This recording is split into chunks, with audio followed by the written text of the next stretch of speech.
فرماتے تھے کہ حج جو ہے اس میں عقل کا کوئی دخل نہیں، عشق ہے.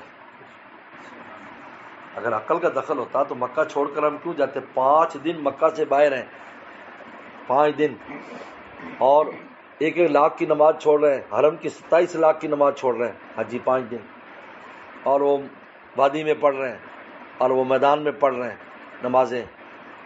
کیوں؟ اس لیے کہ محبوب نے کہا کہ ہم وہاں ملیں گے، ہم وہاں ملیں گے، تو ہم سے ملنا ہے تو وہاں آنا ہوگا. گھر چھوڑو، گھر والا وہاں ہے.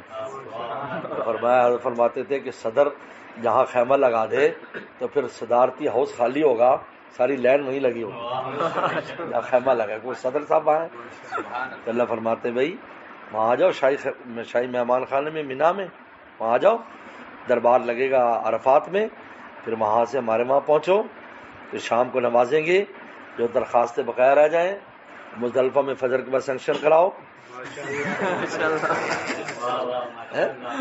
پھر آؤ، پھر ہمارے دشمن سے اظہار دشمنی کرو، اور پھر ہمارے نام پہ قربانی کرو، پھر سر مڑاؤ، اب ہمارے دربار میں آ جاؤ، ہمارے گھر آؤ.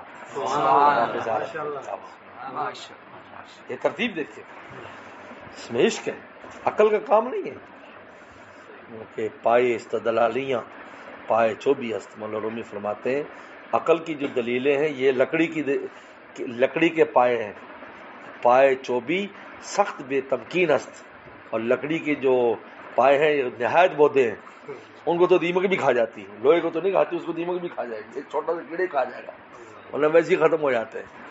اور میں عقل کی تو یہ ہے، لیکن جو عشق ہے وہ مضبوط ہے، کیونکہ عاشق کو سوائے محبوب کے کچھ سمجھ میں نہیں آتا. وہ کہتا ہے ہمیں تو کچھ نہیں، میں یہی حضرت